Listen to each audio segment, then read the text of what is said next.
Jubilee hills ఉప ఎన్నికల్లో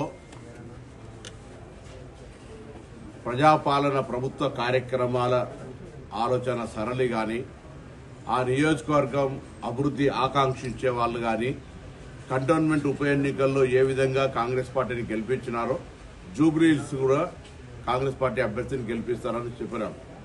కొంత సానుభూతితోటో లేదా టీఆర్ఎస్ డైవర్షన్ పాలిటిక్స్ చేయడం ద్వారానో మహిళలు వారు ఒక సెంటిమెంట్ వాడుకోవడానికి అన్ని రకాల ప్రయత్నం చేసినప్పటికీ కాంగ్రెస్ పార్టీ తీసుకున్నటువంటి సన్న బియ్యం కావచ్చు, రేషన్ కార్డుల పంపిణీ కావచ్చు, 200 యూనిట్ల ఉచిత విద్యుత్ కావచ్చు, మహిళలకు ఆర్టీసీ బస్ ఉచిత ప్రయాణం కావచ్చు, అనేక మంది ఉద్యోగ నియామకాలు కావచ్చు, వడ్డీ లేని రుణాలు కావచ్చు, రైతాంగానికి గ్రామీణ ప్రాంతాల్లో తీసుకుంటున్న నిర్ణయాలు కావచ్చు, ఇందిరమ్మ ఇళ్లు కావచ్చు, ఇటువంటి అనేక కార్యక్రమాలు ఇంత ఆర్థిక సంక్షోభం ఉన్నప్పటికీ చేయగలుగుతున్నారనేటువంటి ప్రజల ఆలోచన ప్రకారంగా ఓటింగ్ సరళి కనబడుతూ ఉంది.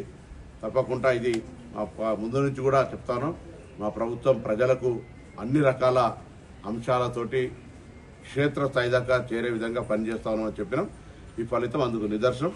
తప్పకుండా భవిష్యత్తులో కొంత దుష్ప్రచారం ఏ విధంగానైతే టీఆర్ చేసో ఆ అంశాలన్నీ పరిగణలోకి తీసుకొని మరింతగా గట్టిగా మా ప్రభుత్వం ప్రజల సంక్షేమం కొరకు పనిచేస్తుంది.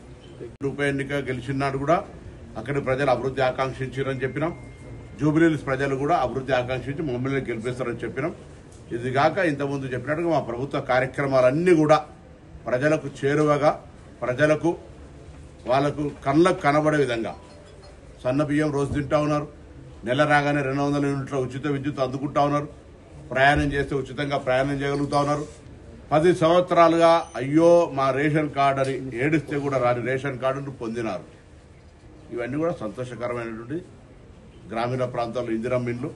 ఇక్కడ 1+1 పేరు మీద ఇంకా ఇతరత్ర స్థలం కొరత కాబట్టి హైదరాబాద్ లో కూడా ఇళ్ల నిర్మాణం మా బాధ్యత. కానీ ఇప్పటిదాకా 5-6 వేల ఇంత ఒకసారి పోలింగ్ సరళి తెలిసినట్టయితే నియోజకవర్గం మొత్తంగా అట్లా ఒకటో వారా అటు ఇటు ఎక్కడన్నా ఉన్నా కూడా టోటల్ ఓవరాల్ గా కాంగ్రెస్ పార్టీకి మెజారిటీతో గెలుస్తాం. ముందు నుంచి చెప్తున్నట్టుగా బీజేపీకి 10,000 ఓట్లు రావన్నాం.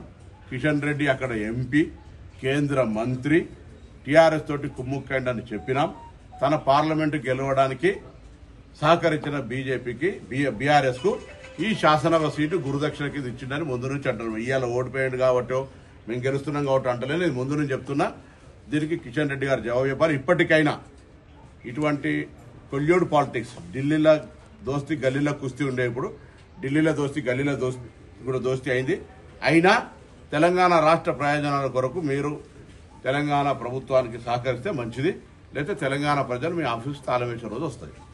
ఓడిపోతున్నామనే అసహనంతో పోలింగ్ ముగిసే సమయానికి పోయి మా కార్యాలయం మీదకి దాడికి వచ్చి ఒక ఆ వాయిస్ టోన్ చూస్తా సంగతి అనేటువంటి మాట చూస్తుంటే మాకు ఆశ్చర్యం అనిపించింది. పోలీసులు మా శాసనసభ్యులు మా నాయకులను అక్కడ ఉండొద్దని హెచ్చరిక చేసి మా వీళ్ళు కేసు పెట్టారు. బట్ వాళ్ళు ఒక 10 మంది పేర్లు, నిన్న అనేక మంది అవుటర్స్, ఈవెన్ పక్కన ఉండబడేటువంటి సికింద్రాబాద్ పార్లమెంటు కార్పొరేటర్స్, ఇతరత్ర చాలా మంది నాయకులు వాళ్ళు టీవీలలో వీడియోలకు బయటలు ఇచ్చినారు.